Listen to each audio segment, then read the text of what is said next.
É com grande prazer que vos dou as boas-vindas a mais uma cerimónia de comemoração do aniversário do Instituto Superior Técnico, a 103ª. O ano que passou foi um ano conturbado para o país e, por inerência, para o sistema de ensino superior português e para o técnico. Durante este ano, acompanhámos com preocupação os cortes injustificados e mesmo ilegais que foram feitos no nosso orçamento e que, apesar de todas as promessas, não foram ainda repostos. Observámos o aparecimento de legislação variada que, de forma inaceitável, limita a autonomia das universidades e impõe cargas burocráticas insuportáveis ao nosso funcionamento.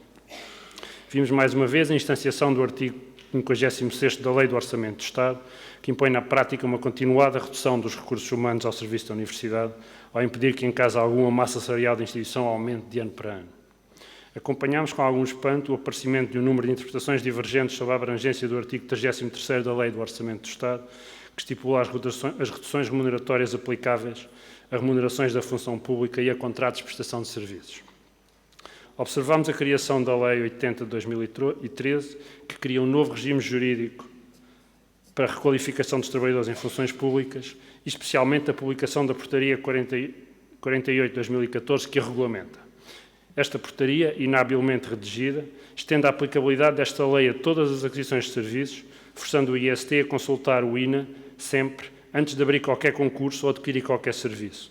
Para inquirir isso, não estará porventura disponível no INA um funcionário público com as condições e competências necessárias para exercer a função, ainda que essa função seja a de professor catedrático ou o serviço a prestar seja o desalfandegar uma encomenda. Vimos aparecer uma interpretação de que as receitas que o IST obtém em concursos competitivos por projetos nacionais e internacionais não são receitas próprias, restringindo assim seriamente o seu uso. Assistimos com preocupação à discussão da estratégia de aplicação dos fundos estruturais, que, como vencendo tradição, deixam as universidades de Lisboa com valores residuais, privilegiando o desenvolvimento de novas estruturas e projetos em locais onde não existem competências, nem procura pelos alunos, nem capacidade de investir de forma rentável e eficaz os referidos fundos. Estas restrições burocráticas, perfeitamente evitáveis na sua maioria se existisse empenho do Governo e da tutela, somam-se às restrições orçamentais, estas bem compreensíveis na atual conjuntura, mas que representam, apesar de tudo, um garrote ao desenvolvimento do país. Apesar das restrições orçamentais, a reorganização interna da escola, que foi necessária, mas em última análise autoimposta, tem permitido ao IST encaixar os efeitos da fortíssima redução de financiamento a que foi sujeito. Este ajustamento foi difícil para o IST, uma vez que afetou fortemente a nossa capacidade de renovação do pessoal e impôs uma forte redução do investimento em infraestruturas. A situação financeira só não é ainda mais difícil porque contamos com o patrocínio de diversos parceiros institucionais, entre os quais são de referir especialmente o Banco Santander, com quem estabelecemos uma reforçada parceria durante este ano, mas também a Caixa Geral de Depósitos e o BPI, continuaram a apoiar de forma generosa e permanente as atividades do IST. Apesar destas dificuldades, a que não pude deixar de me referir, no ano que passou, o IST alcançou muitos sucessos e resultados que são, lamentavelmente, demasiado numerosos para serem descritos exaustivamente. Não resisto, porém, a referir alguns. Vimos na recente avaliação feita pela FCT as unidades de investigação do IST serem avaliadas de forma muito positiva, com todas elas a passarem, quase certeza, à segunda fase da avaliação, com notas elevadas dos avaliadores. Vimos o IST ter um grande sucesso na chamada que a FCT fez por programas doutorais, participando da escola numa grande fração dos programas aprovados na área da ciência e tecnologia. Vimos um total de 12 propostas de infraestruturas nacionais de investigação terem a participação do IST. Analisámos com prazer os estudos que fizemos e que mostram que, mesmo no difícil clima económico em que vivemos, os graduados do IST continuam com taxas de empregabilidade elevadíssima, enquanto que muitos outros cursos pelo país fora não conseguem garantir taxas mínimas de empregabilidade na difícil conjuntura económica em que vivemos. Criámos um novo veículo de comunicação com a comunidade e com os antigos alunos, a revista Valores Próprios, que serve também para que todos possamos acompanhar a qualidade e a diversidade das atividades desenvolvidas pelos nossos alunos, professores e investigadores. Participámos na criação do Instituto do Petróleo e do Gás, liderado pela Galp, que conta com a participação de diversas instituições do ensino superior e que nos vai dar acesso a executar projetos que executam fundos de aproximadamente $1.000 milhões disponíveis nos próximos 10 anos para investigação e desenvolvimento nesta área. Durante este ano foi executado quase completamente o fundo de capital, ou foi acabado de executar quase completamente o fundo de capital de risco iStart, dinamizado pelo IST e criado por um conjunto de empresas e instituições, no que considero ser uma cooperação exemplar com a Espírito Santo Ventures, entidade gestora do fundo, dirigida pelo engenheiro Sérgio Rodrigues, o antigo aluno e professor do IST aqui presente. Continuamos a dinamizar a comunidade de startups do IST, Reforçámos a colaboração com as incubadoras tecnológicas Startup Lisboa, Tagspark e Lispolis. Aprofundámos e reforçámos os mecanismos de transferência de tecnologia e de criação de propriedade intelectual e continuámos a fortalecer a presença internacional do técnico num processo de internacionalização institucional iniciado já há muitos anos. Neste contexto, continuámos a ter um papel ativo no cluster, uma rede de grandes escolas e universidades de tecnologia, e passámos a integrar a direção do César, uma outra rede europeia nesta área. Continuámos o processo de desenvolvimento das relações com a China através do CIP, o Sino-European Engineering Education Platform. Estamos em vias de terminar com sucesso o processo de integração do ITN nas estruturas do IST, processo que nos obrigou a repensar algumas das estruturas internas da escola, e estamos a trabalhar no sentido de começar a renovar o parque edificado do campus tecnológico e nuclear. Inauguramos a residência Ramoa Ribeiro, que virá a ser propriedade do IST no Tagspark, melhorando as infraestruturas deste campus e culminando assim um complexo processo negocial com a Tagspark SA, que incluiu a permuta de terrenos que viabilizou a construção da nova praça central do Tagspark. Intervimos de forma clara e transparente na criação da Universidade de Lisboa, que resultou da fusão da UEL com o TL, instituição em que estamos apostados e que desejamos que se venha a desenvolver e a prosperar. Temos vindo a intervir de forma ativa na definição dos processos, regulamentos e formas de atuação que, preservando a autonomia das escolas, ajudem a criar uma grande universidade. Aqui gostaria de agradecer o denodado esforço do reitor da Universidade de Lisboa e de toda a equipa reitoral, que em circunstâncias muito difíceis têm montado toda uma nova estrutura de funcionamento da nova universidade. É necessário reconhecer que nem sempre temos estado 100% de acordo com as medidas e procedimentos propostos pela equipa reitoral, mas que sempre tem existido um clima de diálogo e de cooperação que a todos os níveis tem permitido a obtenção de consensos e de equilíbrios que definirão a cultura futura da universidade. Curiosamente, grande parte das questões mais complexas que se colocam prendem-se com a interpretação divergente da confusa legislação que brota com profusão dos nossos ministérios. É lamentavelmente raro existir acordo sobre a interpretação das novas medidas, fato que não revela descoordenação dentro da Universidade de Lisboa, mas sim uma genuína dificuldade em interpretar as leis, decretos-leis, portarias e despachos que, em catadupa, alteram o enquadramento em que nos movemos. De um ponto de vista mais substancial, vimos com agrado a Universidade de Lisboa subir a segundo lugar entre todas as universidades ibero-americanas, que inclui as espanholas e as da América do Sul, num reconhecido ranking internacional. Para tal, muito contribuiu seguramente a qualidade do trabalho desenvolvido no IST, mas também o trabalho desenvolvido pelas outras escolas e pela direção da universidade e, naturalmente, a visão que levou à criação desta universidade. Reforçámos neste contexto a excelente colaboração que temos com as faculdades de Medicina, de Ciências, de Direito, de Agronomia e de Arquitetura, entre outras, sem prejuízo de outras colaborações que iniciámos ou reforçámos com a nova School of Business and Economics, a Escola Naval e a Academia Militar. Continuámos, claro, a cumprir com brio a nossa missão de prestar um ensino de qualidade e de fazer investigação de nível internacional, mesmo nas difíceis condições impostas pelos condicionalismos externos a que me referi. No cumprimento desta missão, a colaboração de toda a comunidade IST foi, como sempre, muito para além do estrito cumprimento do dever. Por isso, estamos aqui hoje, tanto para assinalar esta efeméride e para passar em revista o ano que passou, como para reconhecer o mérito e as contribuições de alunos, funcionários e professores do IST. Começo por agradecer aos funcionários não docentes pela sua dedicação, são dos pilares desta escola, e deixo aqui a garantia que o IST tudo fará para que a sua qualidade de vida e as condições de trabalho sejam as melhores possíveis. A decisão do Governo de aumentar o horário de trabalho de 35 para 40 horas pouco afetou a capacidade instalada no IST e, pelo contrário, dificultou e tornou mais rígida a relação de trabalho. Estamos empenhados em fazer o que estiver ao nosso alcance para reverter esta medida inútil e, em nossa opinião, contraproducente numa instituição onde a maioria dos colaboradores já trabalha mais do que as horas a que é obrigado por lei. Agradeço aos professores e investigadores que, com a sua competência e dedicação, continuam a garantir que os nossos alunos saem daqui com a qualidade que tornou esta escola justamente conhecida. Agradeço de uma forma especial aos colaboradores reformados do IST, especialmente professores e investigadores que, mesmo após cessarem formalmente a sua ligação com o IST, continuaram a dar importantes contribuições para o desenvolvimento das atividades de investigação, desenvolvimento e formação avançada. O convite que enderecei ao professor João Sentieiro para estar presente nesta sessão prende-se também com este reconhecimento do IST pelas contribuições prestadas pelos nossos professores reformados. Esperamos poder continuar a contar com a colaboração daqueles que, com a sua experiência e conhecimento, podem ainda trazer à escola um enorme valor acrescentado numa perspectiva de colaboração voluntária que, felizmente, também faz parte da nossa imagem de marca. Deixo aqui de uma forma muito especial as minhas felicitações aos alunos aqui presentes, pelo seu mérito escolar e profissional e pelas suas atividades extracurriculares, continuam a contribuir para a divulgação do nome do IST. Ainda para os alunos, refiro que continua a ser nosso objetivo que nenhum estudante deixe de acabar o curso por dificuldades de ordem financeira.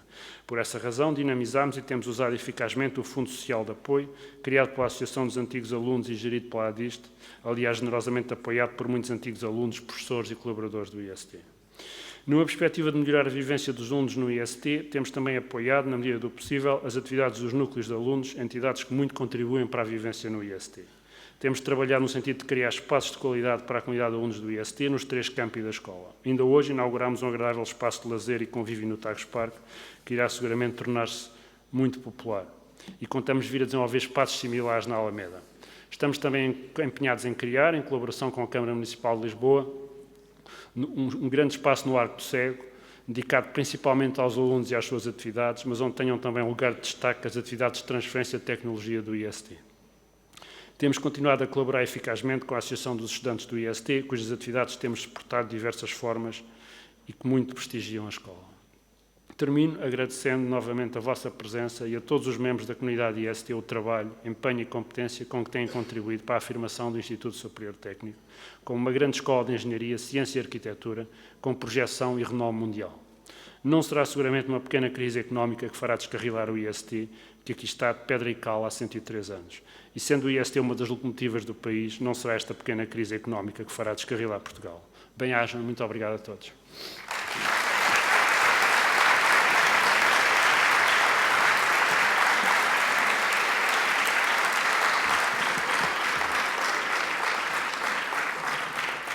Vai ter início a cerimónia de entrega da medalha do Instituto Superior Técnico aos funcionários que cumpriram 25 anos de serviço à escola. Chamo para a mesa onde será efetuada a entrega o magnífico reitor da Universidade de Lisboa, professor Dr. António Manuel da Cruz Serra, e o Sr. Presidente do Instituto Superior Técnico, professor Dr. Arlindo Oliveira.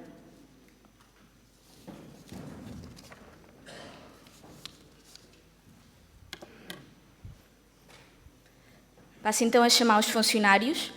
Alexandra Maria Cardoso Alves,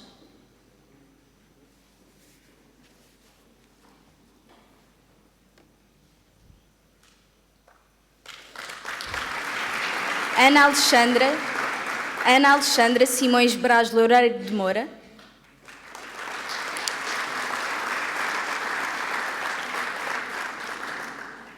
Ana Maria Vergueiro Monteiro Cidade de Mourão,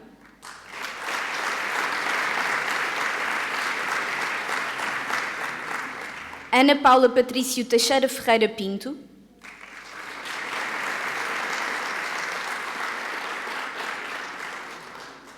Anabela Sequeira Martins,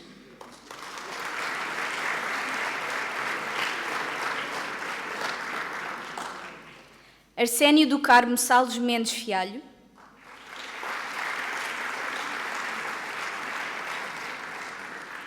Bárbara Maria Garcia Alfaiate,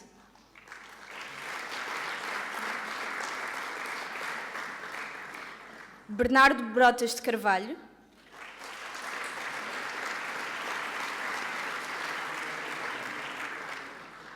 Elizabeth Rosa de Jesus Teixeira,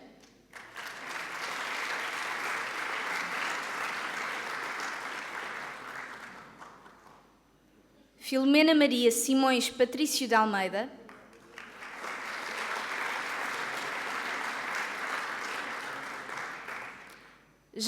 Jaime Alberto dos Santos,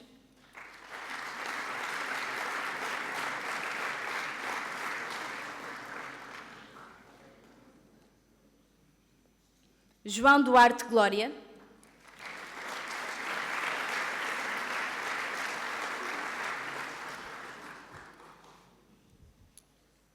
José Carlos Alves Pereira Monteiro,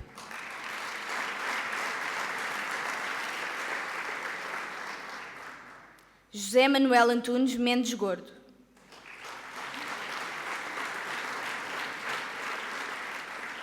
José Manuel Vaz Velho Barbosa Marques,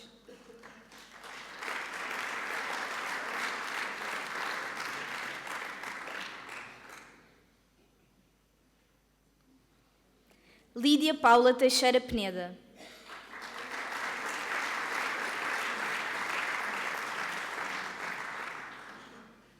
Luís Alberto Gonçalves de Sousa,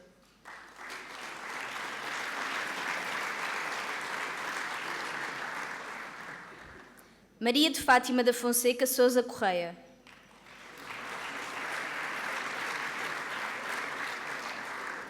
Maria de Lourdes Rodrigues Ribeiro.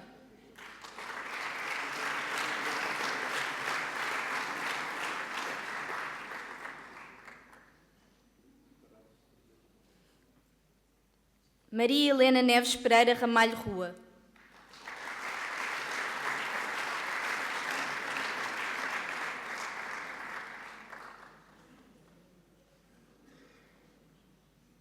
Maria Margarida Abuim Inglês Silva Carvalho.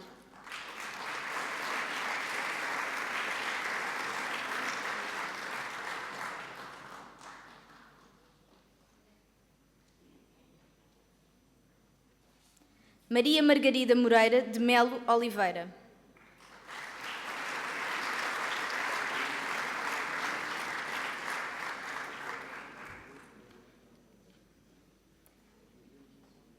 Miguel Triboleda Abreu.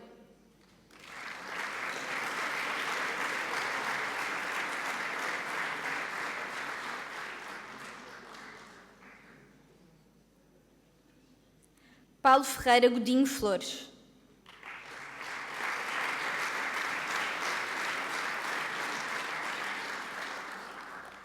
Pedro Miguel Rita da Trindade e Lima.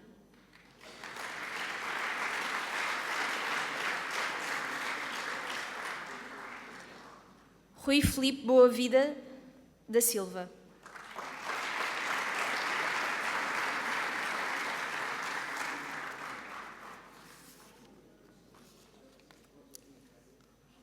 Vai usar da palavra o Sr. Presidente da Associação de Estudantes do Instituto Superior Técnico, Pedro Sereno. Magnífico reitor da Universidade de Lisboa, professor António da Cruz Serra, excelentíssimo Presidente do Instituto Superior Técnico, professor Arlindo Oliveira, altas autoridades académicas, civis e militares, senhores professores, senhores funcionários, caros colegas, minhas senhoras e meus senhores. Em nome da Associação dos Estudantes do Instituto Superior Técnico, gostaria de, na pessoa do nosso Presidente, endereçar os parabéns ao Instituto Superior Técnico pelo seu 103º aniversário. É sempre uma grande honra para a Associação poder participar nestas celebrações, não só por tudo aquilo que nos tem unido nos últimos anos, mas também por nos estarmos a associar ao aniversário de uma instituição de tão grande projeção e afirmação. A presença de tantos e tão ilustres convidados é o reconhecimento da grandiosidade da nossa instituição, do seu poder de intervenção, do seu poder de afirmação no sistema de ensino superior em Portugal. O Instituto Superior Técnico tem sido reconhecido por estar na vanguarda em muitas áreas do conhecimento e por ter ousado inovar nos conteúdos e metodologias dos seus projetos de ensino. Tem sido também uma instituição que tem sabido colocar o conhecimento ao serviço da sociedade e do seu desenvolvimento.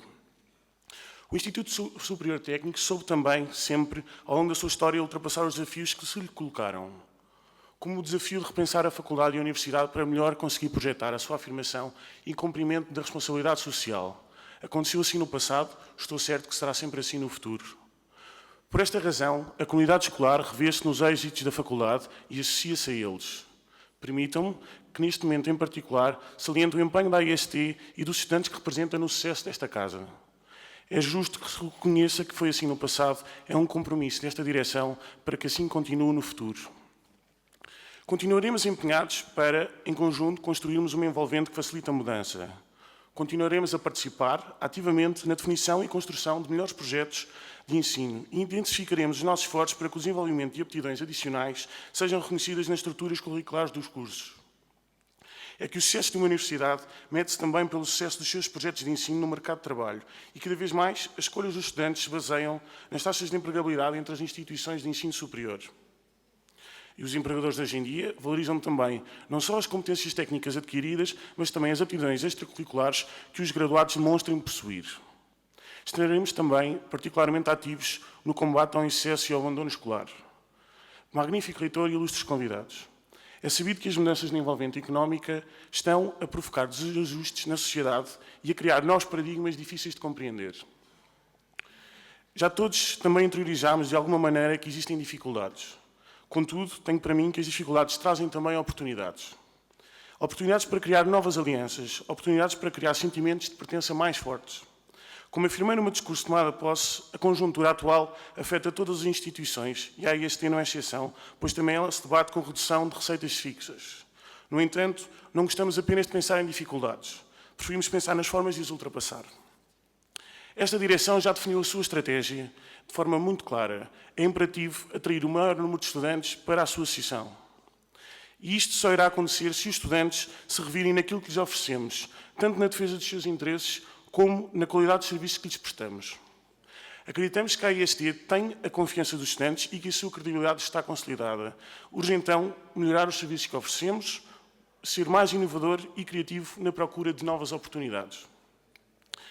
Os jovens são uma fonte importante de criatividade e de gosto pela mudança. São, de facto, os parceiros ideais do desenvolvimento e da criação de riqueza. Os estudantes e os jovens graduados do Instituto Superior Técnico e da Universidade de Lisboa são o garante do seu futuro, pois é o conhecimento que transforma os recursos em riqueza. Mas os jovens da nossa universidade são também uma capital importante de aptidões e capacidades culturais que urge explorar. A AIST empenhar-se-á, então, em promover iniciativas que aumentem a interação dos grupos culturais e a cidade. Contudo, magnífico reitor e ilustres convidados, os jovens também querem sempre mais e melhor e mostram-se sempre disponíveis para lutar por causas justas na defesa de interesses coletivos. Os cortes orçamentais e a diminuição do número de alunos limitam a gestão das universidades e podem tornar-se numa das maiores dificuldades com que o movimento associativo já se deparou. Como é sabido, e apesar do empenho da instituição e da AIST na concretização das mais profundas alterações no ensino superior, muito ainda está por definir. Neste contexto, permitam-me que reafirme aqui e de novo as posições desta direção. Esta direção defenderá um ensino superior baseado nos princípios da qualificação e do saber, um financiamento das universidades que lhes permita valorizar a qualidade na formação dos estudantes e assegurar-lhes oportunidades no mercado de trabalho. Uma diminuição da já excessiva comparticipação das famílias na educação. Pensemos que este recurso a empréstimos irá, tal como acontece noutros países, endividar ainda mais as famílias e os estudantes. Lutaremos por uma melhor e mais abrangente ação social. Não aceitaremos também que a cultura de gestão das universidades se torne uma cultura de negócio e lucro. Lutaremos para que as universidades não se transformem em meras fábricas produtoras de licenciados e mestres. Magnífico reitor e ilustres convidados. A Academia está habituada a ver nas suas direções dirigentes que lutam pelos seus interesses e que valorizam o coletivo. O Instituto Superior Técnico sabe que a AIST é um parceiro leal na procura de melhores soluções para os estudantes. Não desiludiremos nem uns nem outros, porque queremos mesmo continuar a ser a melhor Faculdade de Ciência, Engenharia e Tecnologia do país. Muito obrigado.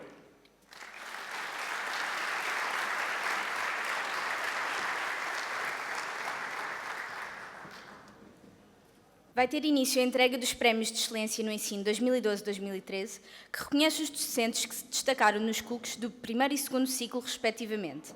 Chamo para a mesa onde será efetuada a entrega o Sr. Presidente do Instituto Superior Técnico, Professor Dr. Arlindo Oliveira, e a Presidente do Conselho Pedagógico, Professora Dra. Raquel Aires de Barros.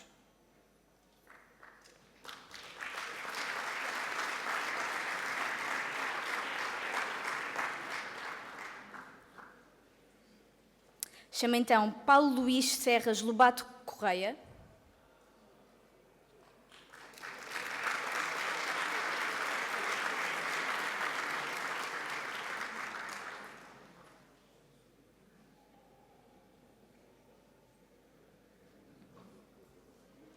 E Tiago Alexandre Branches Teixeira Lopes Farias.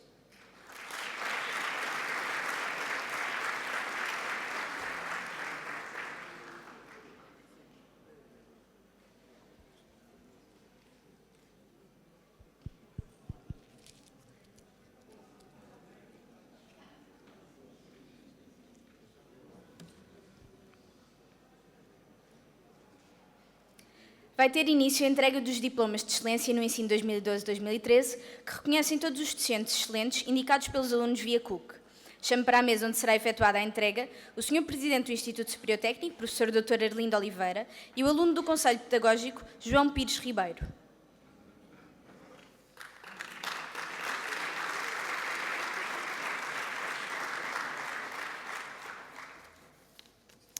Passo então a chamar Agostinho Rui Alves da Fonseca.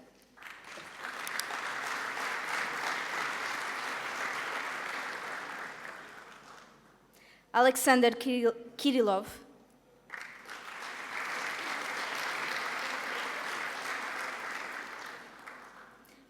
Alexandre da Luz Pinto,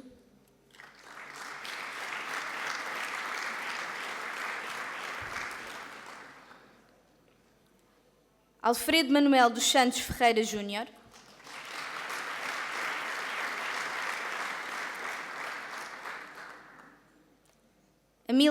Amílcar de Oliveira Soares,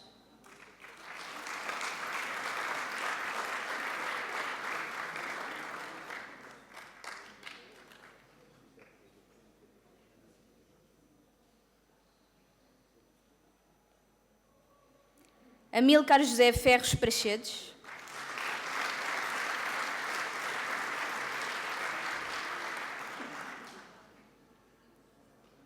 Ana Isabel Batista Moura Santos,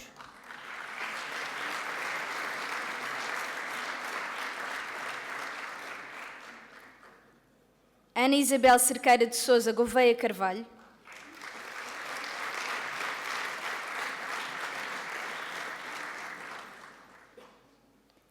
Ana Margarida de Jesus Cardoso Cachorro,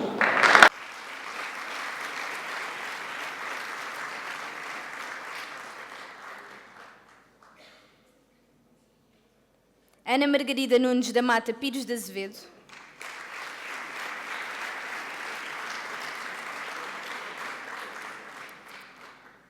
Ana Maria Vergueiro Monteiro Cidade de Mourão,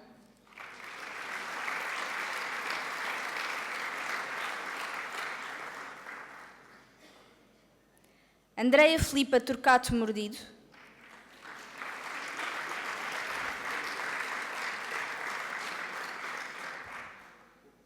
António Bento Franco,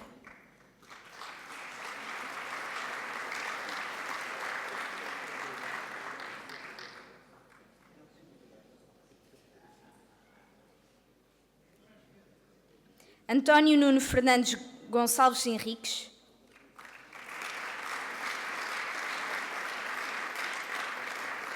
António Sérgio Constantino Folgado Ribeiro,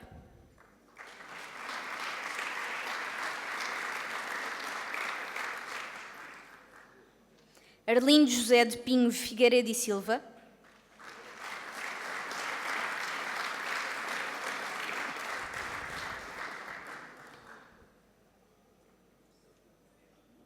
Augusto Manuel Moura Moita de Deus,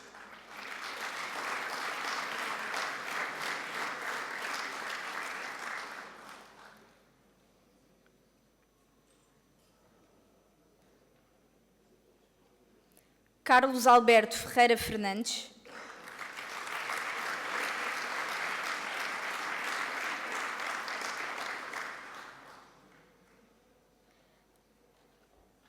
Carlos António Cardoso Fernandes,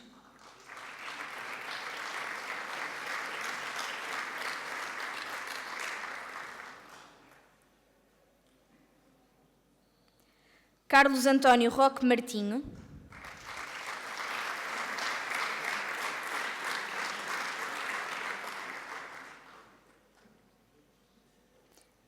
Carlos Manuel dos Reis Paiva,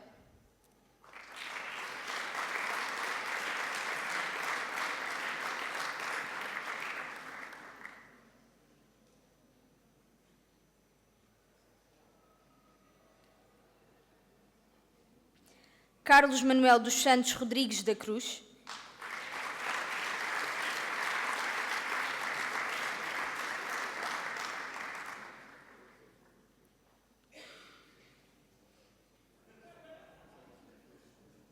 Cláudia Alexandra Martins Lobato da Silva,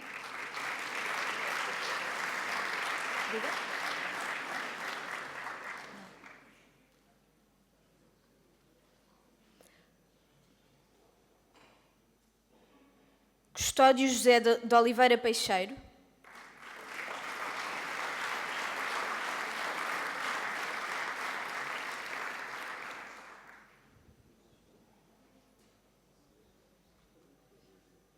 Dídia Isabel Cameiro Covas,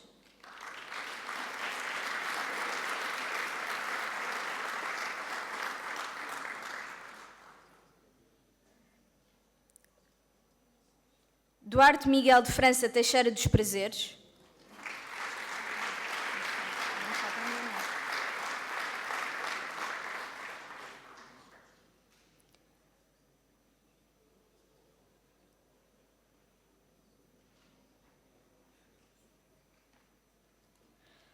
Dulce Elizabeth Bornes Teixeira Pereira Simão.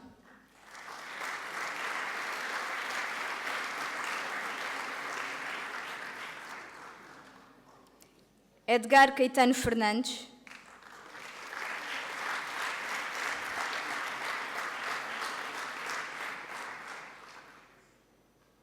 Eduardo Manuel Batista Ribeiro Pereira.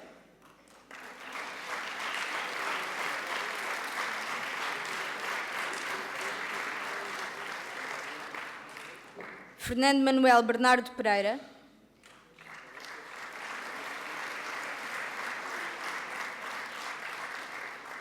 Francisco António Chaves Saraiva de Melo.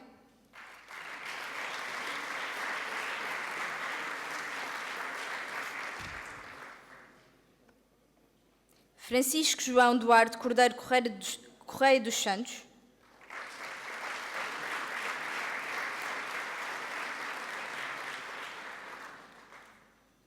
Francisco Miguel Alves Campos de Sousa Dionísio.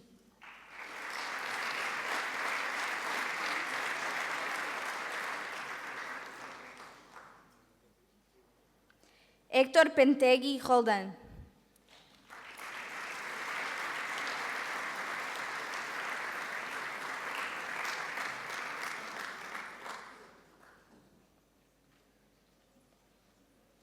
Helena Maria Rodrigues Vasconcelos Pinheiro.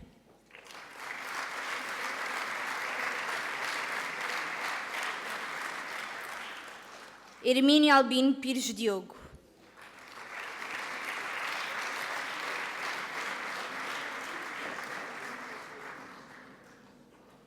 Isabel Maria de Sá Correia Leite de Almeida.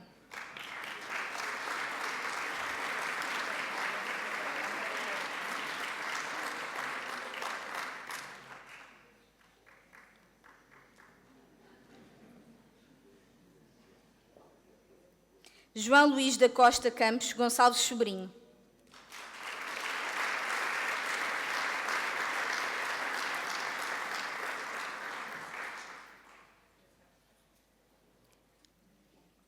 João Luís Gonçalves Dias Ferreira Alves.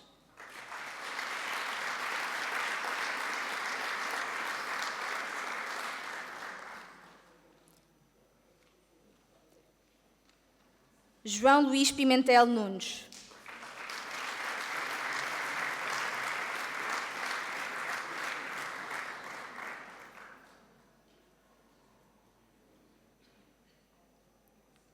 João Manuel Lage de Miranda Lemos.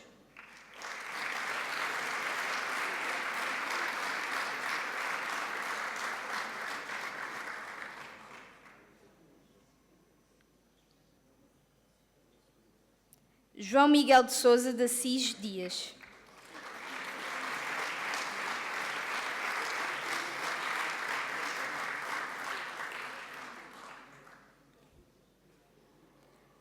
João Orlando Marques Gameiro Folgado.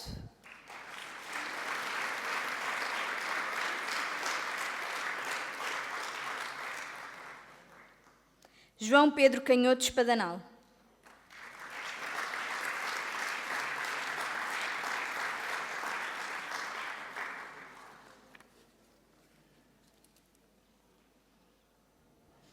João Pedro Ramon Ribeiro Correia.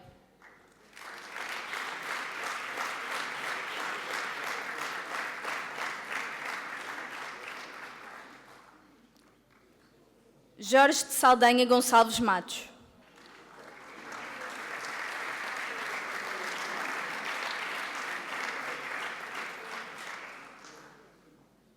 Jorge Manuel dos Santos Ribeiro Fernandes.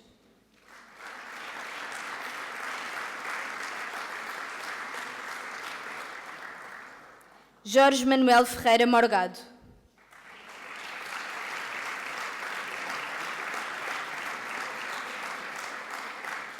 José Arnaldo Pereira Leite Miranda Guedes.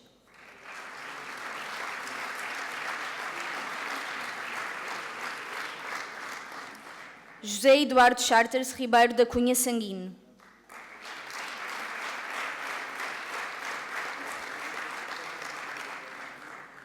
José Félix Gomes da Costa.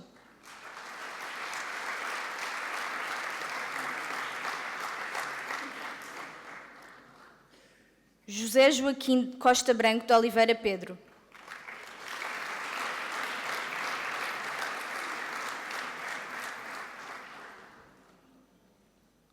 José Manuel Nunes Salvador Tribolé.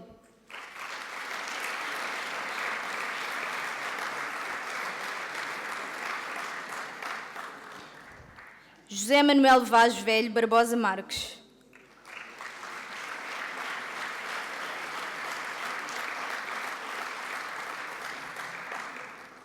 Leonor Pires Marques de Oliveira Godinho.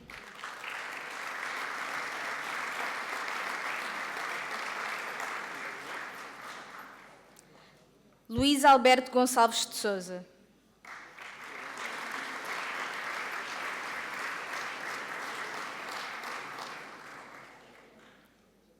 Luís Filipe Vieira Ferreira.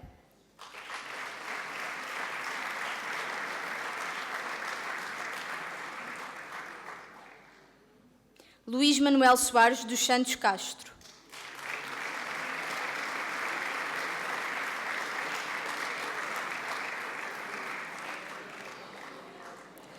Luís Rego da Cunha de Essa.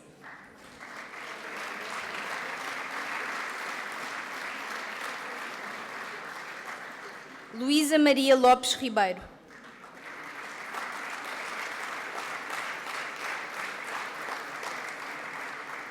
Manuel Francisco Costa Pereira.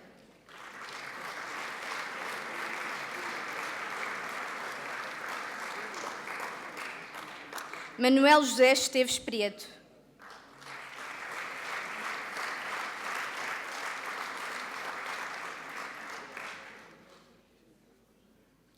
Marcelino Bicho dos Santos.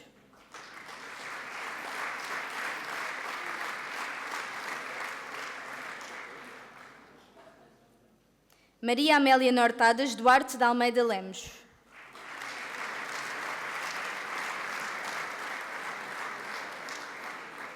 Maria Beatriz Cipriano de Jesus Silva.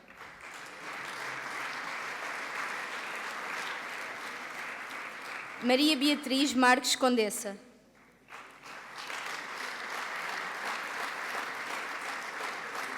Maria da Conceição Esperança Amado.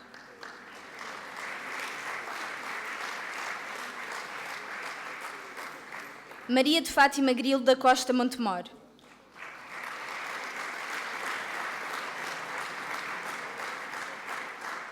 Maria de Fátima Guerreiro Coelho Soares Rosa.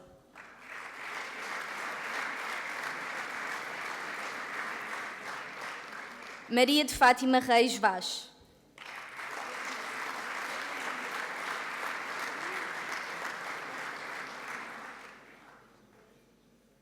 Maria Inês Camarate de Campos Lince de Faria.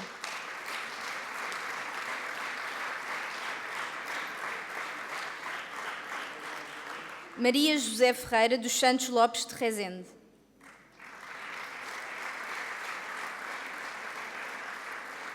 Maria Luísa Torres Ribeiro Marques da Silva Corre.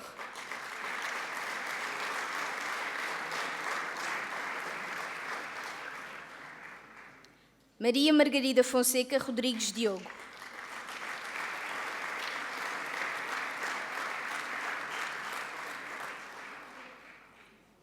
Maria Rosinda Costa Ismael.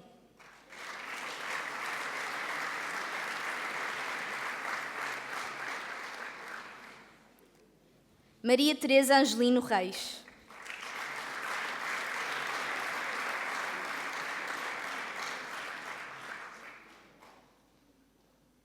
Mário Manuel Gonçalves da Costa.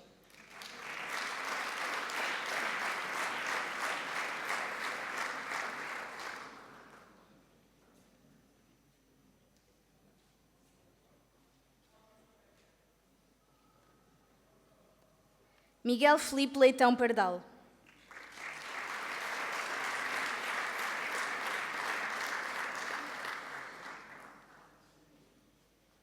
Miguel Leitão Bignolas Mira da Silva.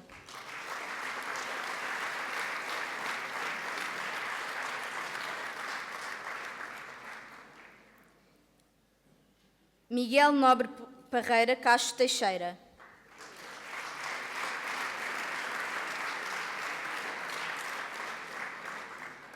Miguel Pedro Tavares da Silva.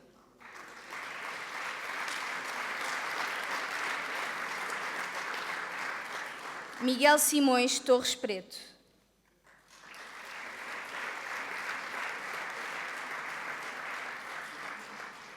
Miguel Tribolé de Abreu.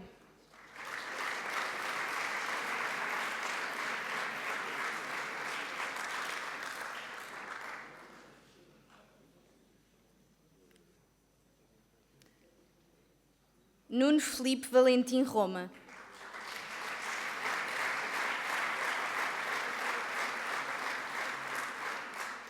Nuno Gonçalo Cordeiro Marques de Almeida.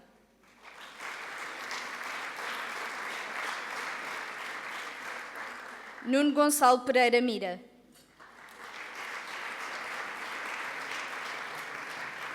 Nuno João Neves Mamed.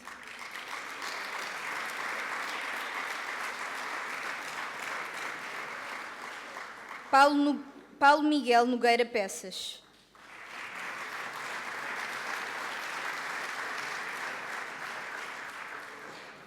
Pedro Alves Martins da Silva Girão.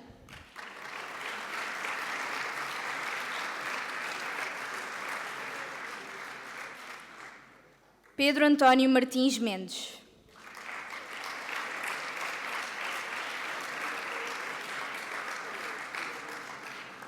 Pedro Felipe Zeferino Tomás.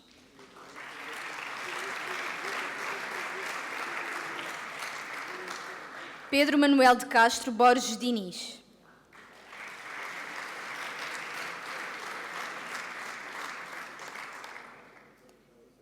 Pedro Miguel dos Santos Alves Madeira Adão.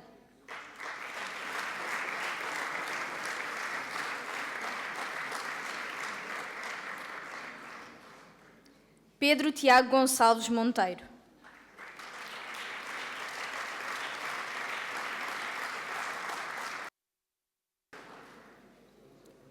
Ricardo Miguel Ferreira Martins.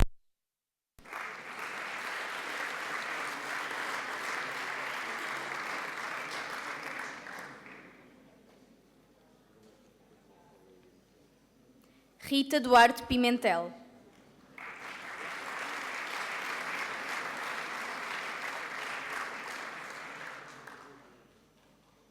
Ruben Danilo Jesus Cabral.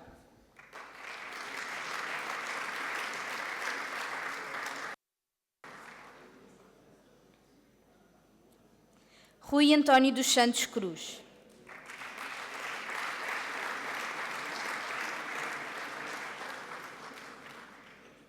Rui Jorge Moraes Tomás Valadas.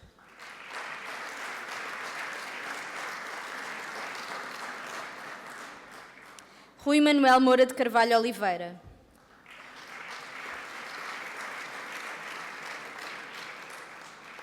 Samuel Rodrigues Martins Eleutério.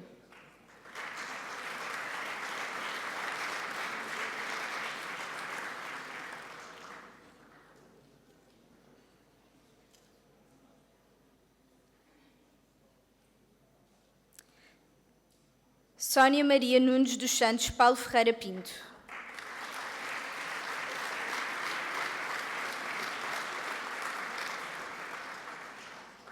Susana Isabel Pinheiro Cardoso de Freitas.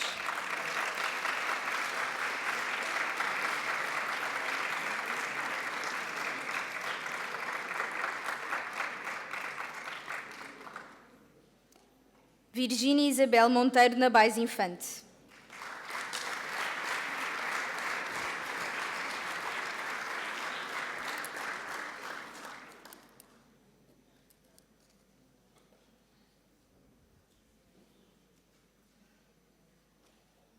Terminamos assim a entrega dos diplomas de excelência. Vai usar da palavra o professor João Centeiro.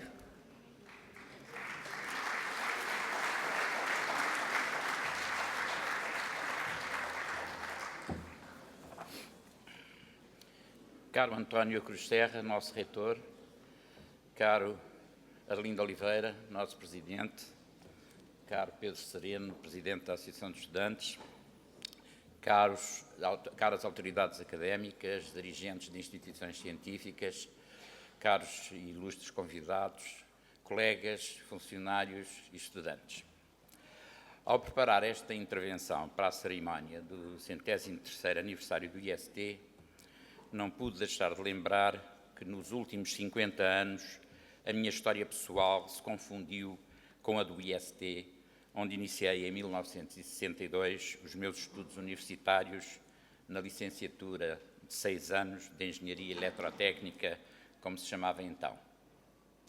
Não pude também deixar de recordar a data luminosa cujo 40º aniversário festejámos há cerca de um mês, o 25 de abril de 1974, ano em que eu já era assistente do IST desde 1971. Em 62, quando entrei para o IST, embora já tivesse consciência plena da falta de liberdade bem controlada pela polícia política e dos elevados índices de pobreza e de analfabetismo dos meus concidadãos, foi no IST e através da Associação de Estudantes que consolidei a minha visão da realidade e a vontade de contribuir para alterar enquanto engenheiro, mas também enquanto cidadão. A Associação de Estudantes do IST era, na altura, uma escola de valores e de enriquecimento humano.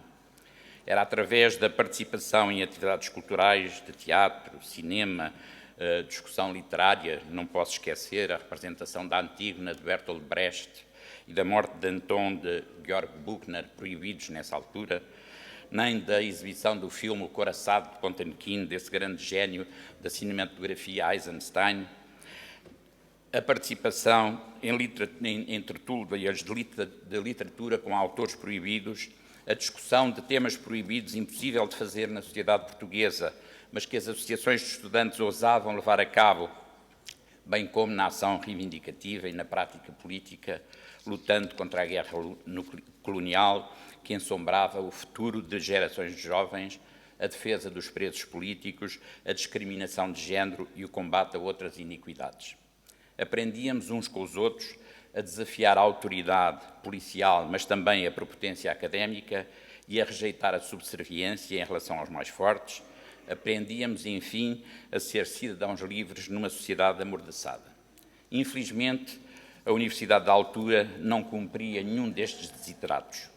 A escassa atividade de investigação teórica ou experimental, que de qualquer modo não envolvia os estudantes, e a ausência de trabalho de equipa não estimulava a criatividade, nem a indisciplina de espírito, nem o sentido de cooperação, que eram sim estimuladas num outro ambiente e contexto proporcionado pelas associações de estudantes.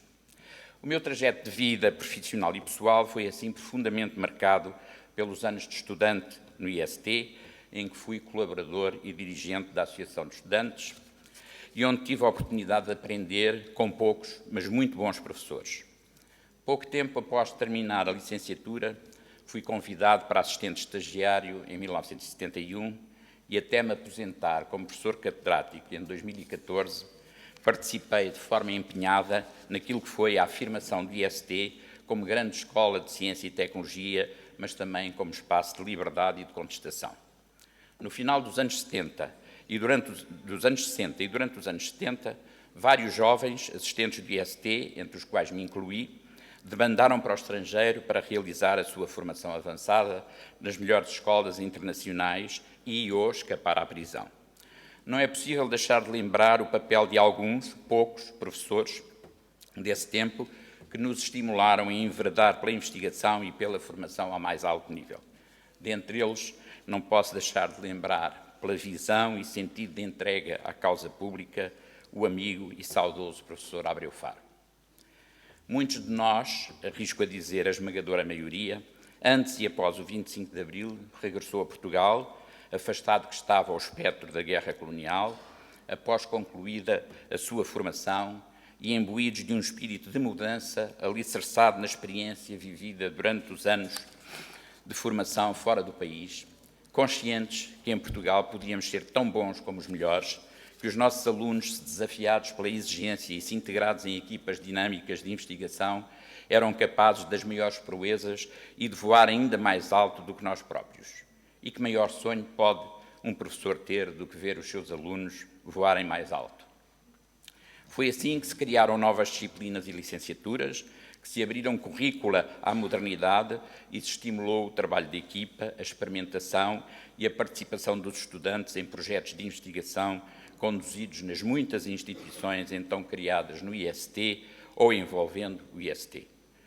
O corpo docente deixou de ser constituído maioritariamente por pessoas que passavam pelo IST, algumas sem dúvida brilhantes, mas cujo centro de gravidade estava fora, para, na sua maioria, ser constituído por um corpo docente qualificado técnica e cientificamente, dedicado à escola e eles próprios criadores de escola, a exemplo do que acontecia nas melhores universidades internacionais. Durante várias décadas tivemos e temos no IST o privilégio de trabalhar com alunos excelentes, alguns dos quais são hoje nossos colegas nas universidades e politécnicos nacionais, ou professores nas mais prestigiadas universidades internacionais, ou ainda líderes em grandes empresas nacionais e estrangeiras. O técnico, que sempre foi uma escola de referência, soube antecipar as exigências de um mundo mais complexo e preparar-se para dar resposta à necessidade de técnicos cada vez mais qualificados e apetrechados. O investimento na formação avançada dos seus docentes, em que foi pioneiro no país, e a consequente importância que a investigação passou a ter na formação dos seus estudantes, associada às parcerias internacionais em que passou a estar presente, têm garantido ao IST um lugar de grande relevância no panorama das instituições universitárias. Mas muitos dos professores do técnico, ou seus ex-alunos, vieram a ter intervenções também ao mais alto nível da administração pública. Primeiros ministros, ministros, secretários de Estado, dirigentes de institutos públicos.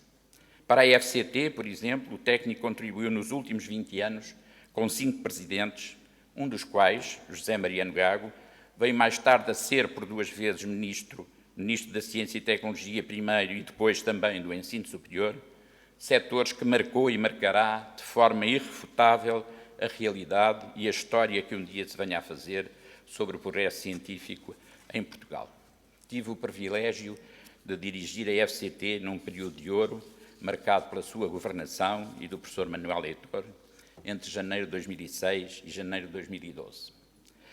Na realidade, foi em 2009 que Portugal superou o seu atraso tradicional relativamente ao desenvolvimento científico e tecnológico e ultrapassou a média da OCDE em termos de número de investigadores ETI por cada 1000 ativos, atingindo um valor de 8,2, quando este valor era apenas 3,5 em 2005. A despesa global em ID duplicou entre 2005 e 2009, passando de 1,7%, atingindo 1,7% do PIB, quando era, de facto, 0,4% na década de 80. Foi neste contexto que o período de crescimento acelerado no investimento em ID que caracterizou Portugal a partir de 2006 permitiu ultrapassar pela primeira vez a meta de 1% do PIB, que vinha a ser perspectivada e anunciada no programa do Governo 20 anos antes. Adicionalmente, o crescimento da despesa em ID ocorreu tanto nas empresas como no setor público e reflete, sobretudo, o aumento do número de empresas com atividades de ID. O número de empresas em todos os setores empresariais com atividade de ID atingiu cerca de 2.000 em 2011, face às cerca de 930 em 2005. A componente pública estratégica deste investimento foi, no essencial, gerida pela Fundação para a Ciência e Tecnologia, tendo o investimento efetivo em ID praticamente duplicado entre 2006 e 2010 e atingindo em 2010 um valor próximo dos 500 milhões de euros. Por outro lado, os últimos dados disponíveis mostram que a percentagem de mulheres entre os investigadores em Portugal é das mais elevadas de toda a Europa, atingindo em 2009 a percentagem de 44%. Por fim, e porque não é possível ser mais extensivo, recordo que um estudo conduzido pelos PRI, o Gabinete de Planeamento Estratégico, sobre o fluxo de doutorados em Portugal ao longo dos últimos 40 anos, de 1970 a 2008, confirmou a crescente capacidade do país para atrair talento e empregar doutorados. De um total de cerca de 20 mil doutorados a trabalhar em Portugal em 2009 e ou graduados desde 1970, apenas 667 trabalhavam no estrangeiro, enquanto 1.523 doutorados estrangeiros estavam a trabalhar em atividades relacionadas com ID em Portugal. Aprendemos, entretanto, também que é possível destruir em pouco tempo o que levou décadas a construir. Vivemos tempos sombrios que é fundamental reverter pela ação coletiva da comunidade académica e científica. Antes de terminar, quero apenas aproveitar esta oportunidade, que provavelmente será a última que tenho de falar a representantes de toda a comunidade do IST, para agradecer aos colegas, funcionários e estudantes a forma como me trataram e as alegrias que me deram ao longo dos últimos 43 anos. Levo muitas saudades, mas também muitos amigos e amigas. Bem-ajam.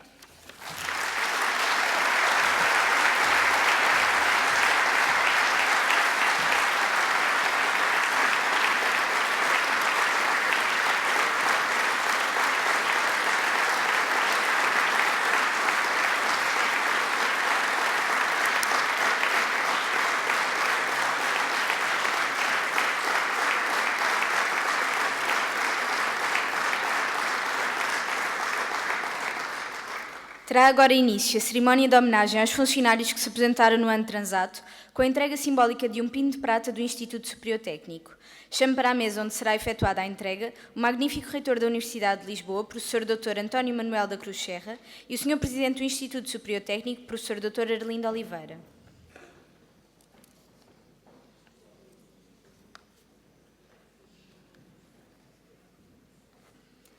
Chamo então Alfredo Henriques,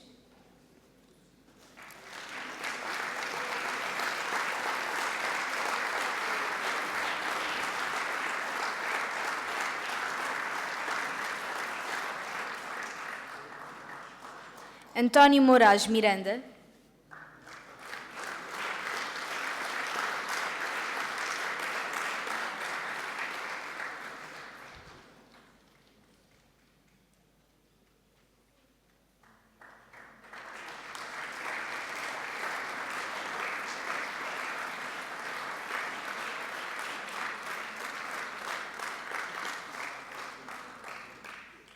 Augusto Casaca,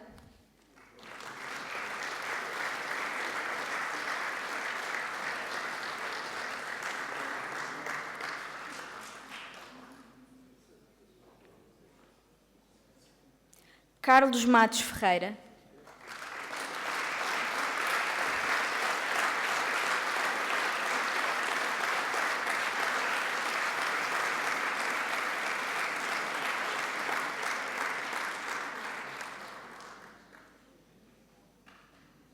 Conceição Nunes,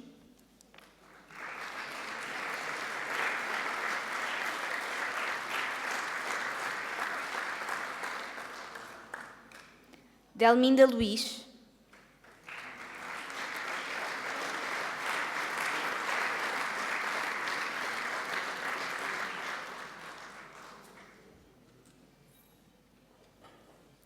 Fernanda Ramalhoto,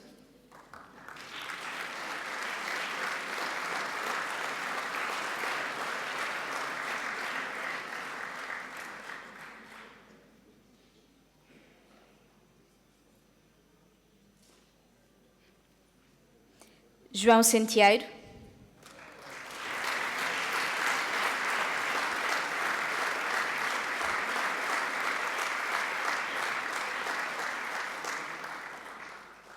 Joaquim Dente,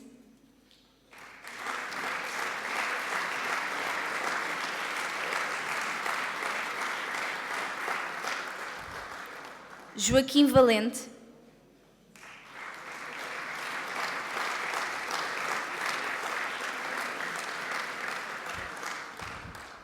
Jorge Barreto,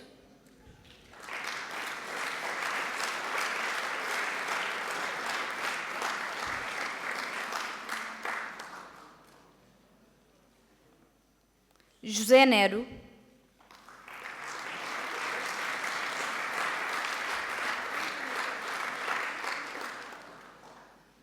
José Pedro Sucena Paiva,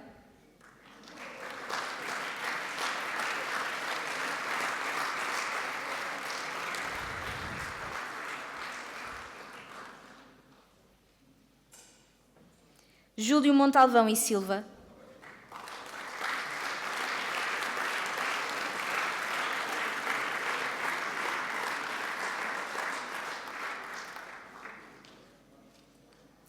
Luís Manuel de Faria Azevedo.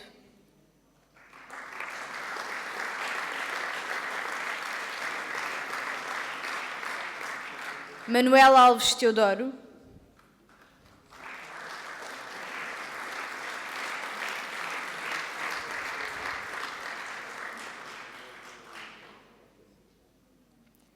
Manuel Moreira de Freitas.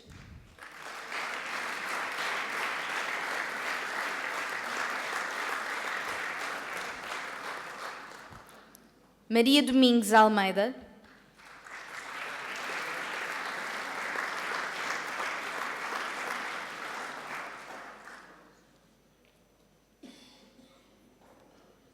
Maria Gaspar Jesus.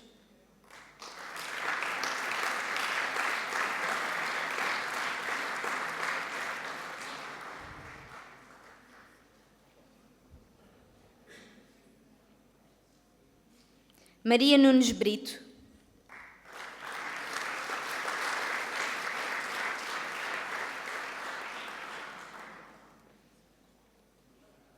Maria Soares Botelho.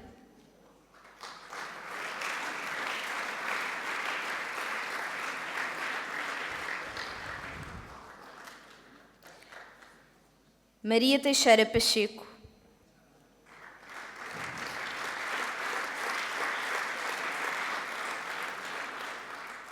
Mário dos Santos Nunes.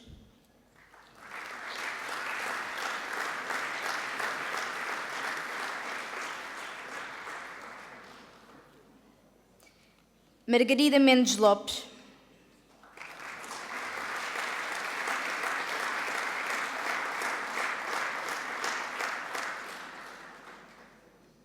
E, por fim, Rafael Serranho.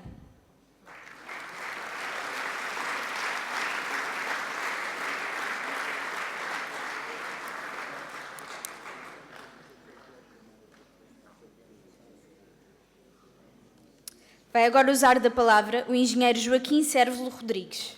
Ora, muito boa tarde a todos. Começo por agradecer o amável convite para aqui estar e partilhar um pouco convosco do que tem sido a minha vivência no técnico, até porque tenho aqui assim uma dívida de gratidão enorme para com esta escola. Quer por tudo aquilo que aqui aprendi, quer do ponto de vista do conhecimento técnico e científico, da organização do raciocínio, da ética de trabalho, até do rigor que se tem que colocar em tudo aquilo que se faz, quer também por ter tido o privilégio de beneficiar do exemplo de professores carismáticos, brilhantes, como o professor Abreu Faro ou o professor Campos Ferreira, talvez o melhor professor que já tive. Depois, durante o mestrado e na investigação que fiz depois disso, na área do processamento da fala e das redes neuronais artificiais, sob a orientação do professor Luís Borges de Almeida, tive a sorte de ser confrontado, colaborar com o que melhor havia no mundo nessa área, com grupos nos Estados Unidos, em Inglaterra, no Japão, na Alemanha, entre outros, e que contribuíram imenso para aquilo que foi a minha visão, para aquilo que é a minha visão do mundo, e que em conjunto com o curso que fiz anos depois no INSEAD, estão claramente na base daquilo que eu fiz nos últimos 15 anos, de investir em empresas inovadoras de base tecnológica um pouco por todo o mundo. E além disso, da consciência de que não somos menos do que ninguém pelo facto de sermos portugueses, talvez até antes pelo contrário. Portanto, a minha dívida para com esta escola é de tal índole que nunca estará saldada e, portanto, estarei sempre disponível para colaborar com a escola em tudo aquilo que for possível. E voltemos agora ao técnico. O técnico tem sido fantástico, não é? Muito competente a realizar a missão original que lhe foi atribuída. Portanto, formar gerações de muito bons engenheiros. O feedback que eu tenho recebido um pouco por todo o mundo da competência dos nossos engenheiros é formidável, quer do ponto de vista da sua competência, quer do ponto de vista da sua capacidade de trabalho, quer até num aspecto que nós atribuímos tipicamente menos valor, mas que é muitíssimo importante em ambientes multiculturais e que tem um bocadinho a ver até com algo que nos é inato a todos nós portugueses, que é a facilidade de nos relacionarmos com outras culturas, de fazermos pontos com outras culturas. Até nisso os nossos engenheiros são inestimáveis. Eles são ótimos cartões de visita da escola. Agora, hoje em dia, a sociedade pede a uma escola de engenharia mais do que formar bons engenheiros. Pede que contribua para o avanço do conhecimento e pede, além disso, que se empenhe para que esse avanço do conhecimento sirva à sociedade. Ora, se contribuir para o avanço do conhecimento, não tenho dúvida nenhuma, que todos os docentes desta escola acreditam que faz parte da missão da escola, faz parte da sua forma de avaliação, faz parte da progressão da carreira, dedicam-lhe muito boa parte do seu tempo, faz até parte da forma como se autoavaliam, razão porque está na base da criação e da existência de muitos belíssimos grupos de investigação nesta casa, reconhecidos internacionalmente nas suas diversas áreas de especialidade. Já o empenhar-se em que esses avanços do conhecimento sirvam à sociedade, ou pelo menos que isso implique a devolução à sociedade em valor económico dessas descobertas, através da transferência de tecnologia para empresas já constituídas e, portanto, que as torna mais competitivas, ou através do registro e posterior licenciamento de patentes, ou até para o incentivo e ajuda na criação de empresas de índole tecnológica, de startups, julgo que pode não ser ainda completamente consensual. No entanto, hoje em dia é completamente conhecido o papel na economia que estas empresas de índole tecnológico têm, quer na criação de riqueza, quer na criação de postos de trabalho estruturais de alta qualidade. E deixem-me partilhar convosco, sei lá, uma visão, um desejo, talvez um sonho, mas que está muito na base daquilo que tem sido e que me move hoje em dia. E deixem-me dar-vos alguns dados que podem eventualmente não ter.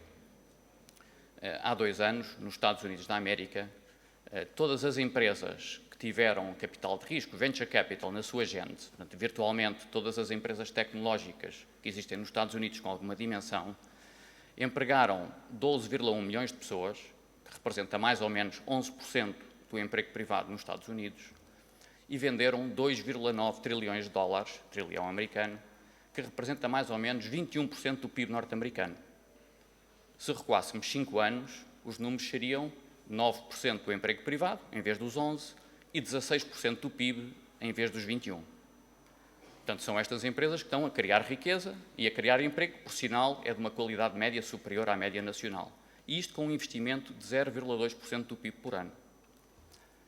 No último estudo da União Europeia sobre as diversas regiões da Europa e como é que elas classificam do ponto de vista da sua capacidade inovadora, o Regional Innovation Scorecard, a região de Lisboa apareceu pela primeira vez classificada como de Innovation Leader, que é a classificação mais alta, sendo, aliás, a única região da Península Ibérica com essa classificação, aliás, a única da Europa do Sul, porque a Grécia e a Itália também não têm nenhuma. Nós, nos últimos anos, temos sido visitados por uma série de investidores estrangeiros que investem nestas empresas tecnológicas de alta capacidade de crescimento, que têm visitado as nossas incubadoras, têm participado naquelas conferências onde as empresas se vão apresentar à procura de investimento. Estou a falar de um TAI Group, de um Y Combinator, de um Seed Camp, entre outros. E o feedback que temos recebido é muitíssimo positivo daquilo que eles têm visto. Aliás, eu diria, mais do que positivo, é surpreendido. Eles não estavam à espera de encontrar o tipo de empresas que encontraram. Nós vendemos mal, como sabemos. As empresas onde nós, Espírito Santo Ventures, temos investido, e estou a falar agora só das portuguesas, venderam, no ano em que nós investimos, 130 milhões de euros, o ano passado venderam 460, quase 3,5 vezes mais, e empregavam 2.400 pessoas. Quando nós investimos, empregaram 5.200 o ano passado.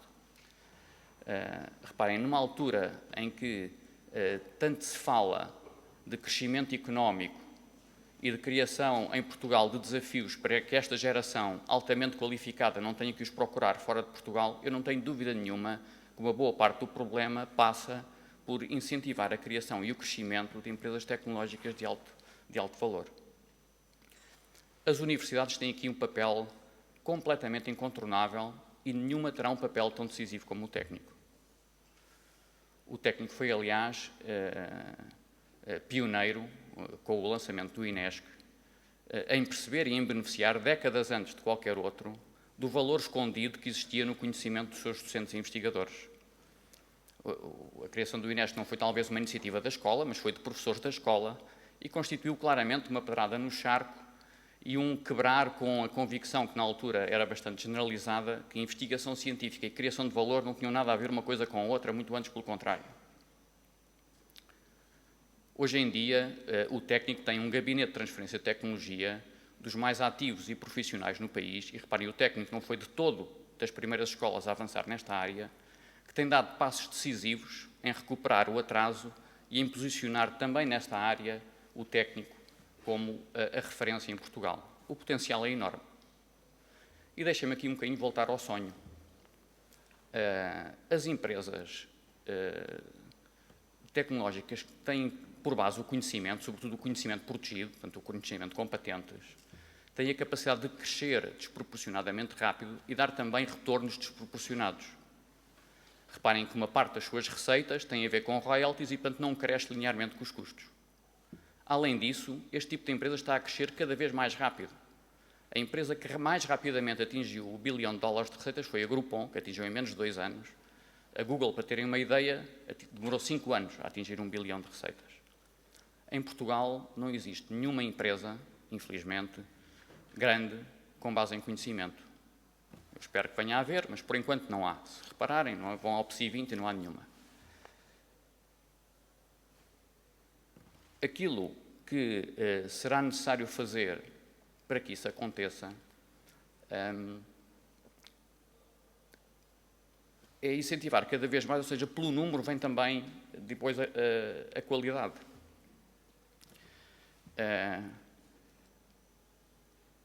Mais uma vez, volto a dizer, o técnico é aqui completamente incontornável, é provavelmente a entidade mais importante para que isto aconteça. Reparem que aqui no último chamada a empresas inovadoras realizada aqui no técnico, aqui há 1 ano e pouco atrás, o iStart Now, candidataram-se 20 projetos empresariais e envolveu apenas uma muito pequena parte do técnico e do seu ecossistema.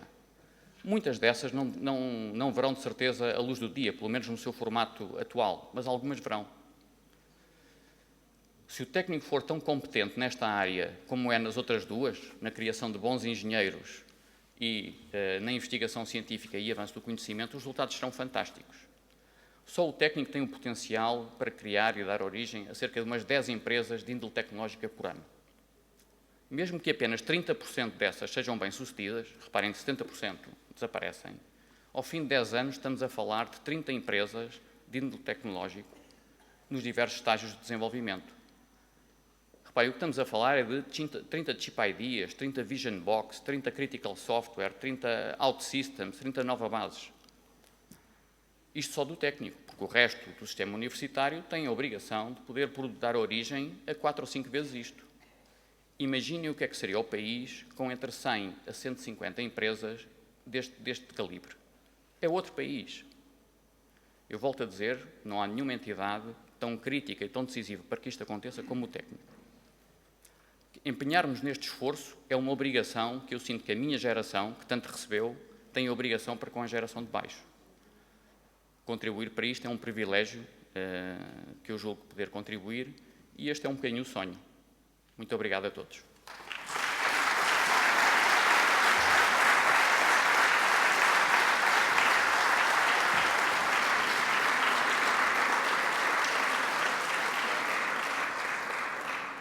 Vai usar da palavra o magnífico reitor da Universidade de Lisboa, professor Dr. António Manuel da Cruz Serra.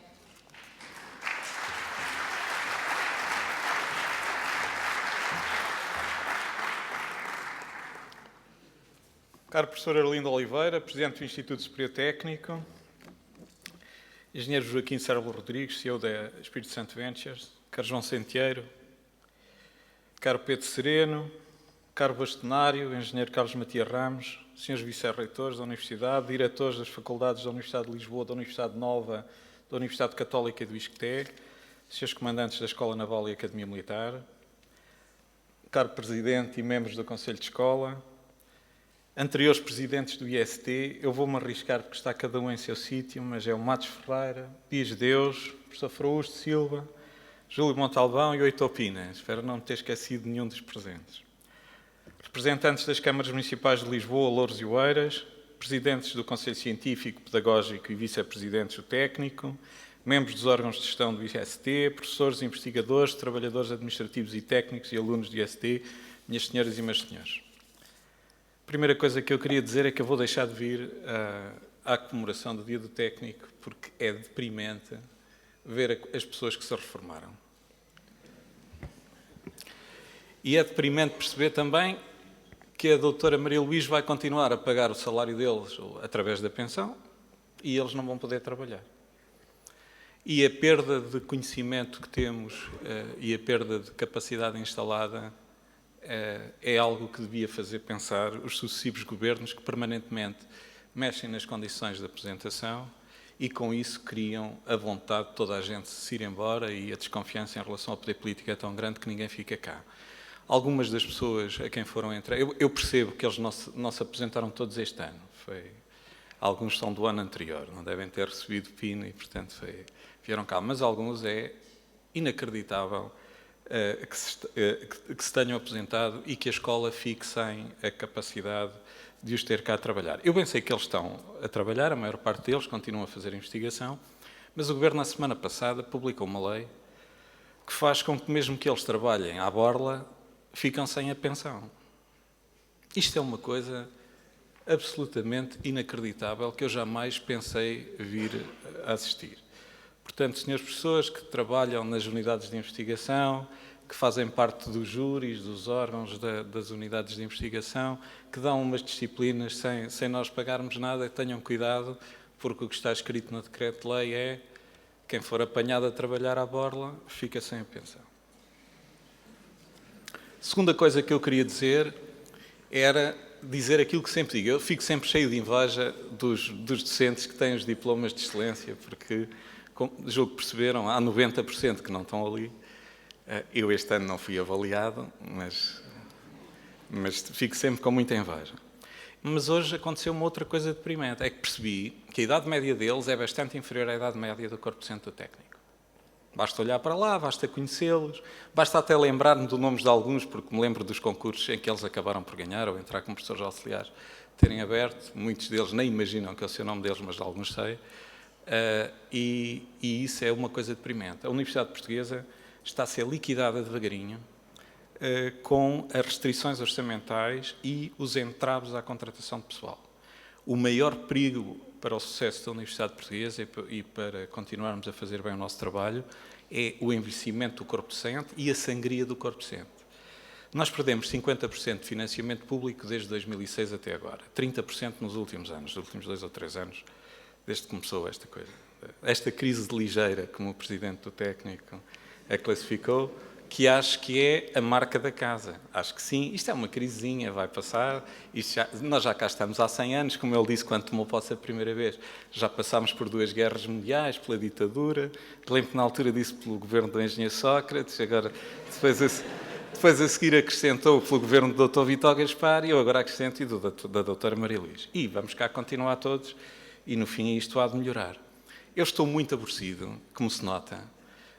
Tenho estado contido, porque acho que a Universidade não deve ter uma intervenção muito grande nesta altura de campanha eleitoral e tal. Isto também é para as europeias, mas de qualquer maneira. Aquilo que tem acontecido nas últimas semanas é inacreditável. Aquilo que tem sido legislado e as interpretações jurídicas que somos obrigados a seguir são coisas que são incríveis. Não é? Aquela questão de termos que ir perguntar ao Instituto Nacional de Administração Pública se há lá algum professor catedrático quando abrirmos algum concurso. Alguém nos disponíveis para vir para cá. Ou um associado, um auxiliar. Eu jamais farei isso, devo dizer. Espero que alguém faça por mim, mas eu não vou autorizar nenhuma contratação de nenhum docente ou de nenhum investigador que não entre com concurso público internacional, como está no ECDU e no Estatuto da Carreira de Investigação. Mas depois devem-se ter enganado a escrever a lei, ou talvez não. E aquilo foi escrito de tal maneira que proíbe também as aquisições de serviço que possam ser efetuadas por alguém que está inscrito lá na requalificação. Claro, quando mandei o esclarecimento para o técnico, levei logo com a marca da casa, não é? O técnico grita muito, pois que não são da casa. Não há reitor nenhum que tenha boa vida com o Presidente do Técnico, seja ele quem for. E quando estava a chegar à China, recebi uma mensagem que dizia o Presidente do Técnico... Eu fui à China a semana passada por causa da visita do Presidente e a assinatura de uns protocolos com a Universidade para o ensino da língua portuguesa e fui confrontado com uma mensagem que dizia assim: o Presidente do Técnico pergunta se vais perguntar ao INA se há alguém lá que te possa prestar o serviço de táxi do aeroporto de Pequim até ao hotel. Eu pensei 2 vezes e acho que não vou meter a fatura. Estamos assim, se precisarmos de substituir um cano, há aí uma urgência, temos que perguntar ao INA se há lá alguém. Eu imagino que as finanças estão a tentar resolver um problema que é preciso ser resolvido, que é termos pessoas na mobilidade, a quem o país paga um salário e, portanto, é necessário colocá-los. Mas é preciso fazer isto bem, não é? É preciso ter qualidade naquilo que se faz, na forma como se legisla, nas portarias que aparecem, etc. É inacreditável que não saibamos se é preciso ou não reduzir 10% ou o que é o valor das bolsas de investigação. Verdadeiramente o que está escrito é que é preciso. Soubemos que o Ministro disse no Parlamento há uns meses que não havia redução. Mas façam favor de escrever qualquer coisa a dizer isso, porque, de facto, não é possível trabalhar desta maneira. Depois, queria-vos dizer que o ano que passou é um ano em que o técnico teve muitos sucessos, o Presidente do técnico é que tem a obrigação de fazer esses cursos, ele referiu a construção da residência Ramon Ribeiro, no Tagus Park, que abriu, ficou completamente lotada. Era uma longa ambição da escola, ter uma residência no Tagus Park, era um compromisso de há 20 anos, que foi cumprido. Nós temos um grande déficit na existência de residências estudantis na Universidade de Lisboa, e queria-vos dizer e assegurar-vos que ainda este ano teremos o concurso para o projeto da residência de alta ajuda e arrancaremos também com o procedimento para a construção de uma residência na cidade universitária. São coisas que temos que fazer, haja crise ou não haja crise, temos que fazer bem o nosso trabalho, que temos que conseguir fazer ver à opinião pública e aos decisores políticos que o país não terá futuro e não será melhor do que é hoje se a universidade não for forte, se não tiver condições para formar melhor as novas gerações de portugueses, se não fizermos boa investigação.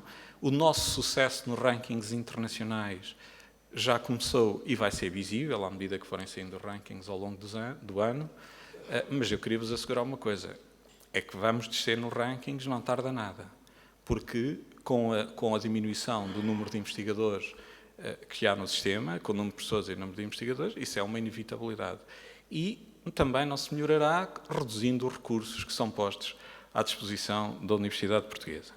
Temos a obrigação de fazer ver que a política tem que ser invertida e temos fundamentalmente que exigir aquilo que nos foi prometido quando foi realizada a fusão da Universidade Técnica de Lisboa com a Universidade de Lisboa, que foi que iria ser publicado um novo regime jurídico das instituições de ensino superior que traria um regime de autonomia reforçada. Já passou muito tempo, já foi-me prometido publicamente, quer pelo Primeiro-Ministro, quer pela tutela, mais do que uma vez, e nós precisamos muito que essas promessas sejam cumpridas. Assim como precisamos muito que nos arranjem maneira de não viver nesta teia esquizofrénica de burocracia em que esta questão de ir ao INA perguntar sobre aquisições de serviço vai bloquear a execução dos projetos de investigação generalizadamente. E nesta escola é o sítio onde se nota isso mais. Os governos sucessivos têm sido sempre ministros das Finanças que não entendem que há receita e há despesa. Esta escola recebe da dotação do Orçamento de Estado cerca de 50 milhões de euros, movimenta na investigação entre a escola e as instituições privadas sem fins lucrativos que foram sendo constituídas para se conseguir fazer a investigação que o regime jurídico dos institutos públicos não permite, movimenta, eu diria, mais de 130 milhões de euros. Isto significa também que cada professor da escola está a fazer uma receita per capita equivalente a 100 mil euros ano, e significa que nós temos aqui 11 mil alunos e que provavelmente, se estivéssemos a pensar só no financiamento do Orçamento de Estado, teríamos aí 4 ou 5 mil. E, portanto, é preciso percebermos a situação que vivemos. Eu estou confiante no futuro, as coisas só podem melhorar. Isto não há maneira de piorar. E, portanto, e como há eleições todos os anos, vão melhorar de certeza, antes e depois.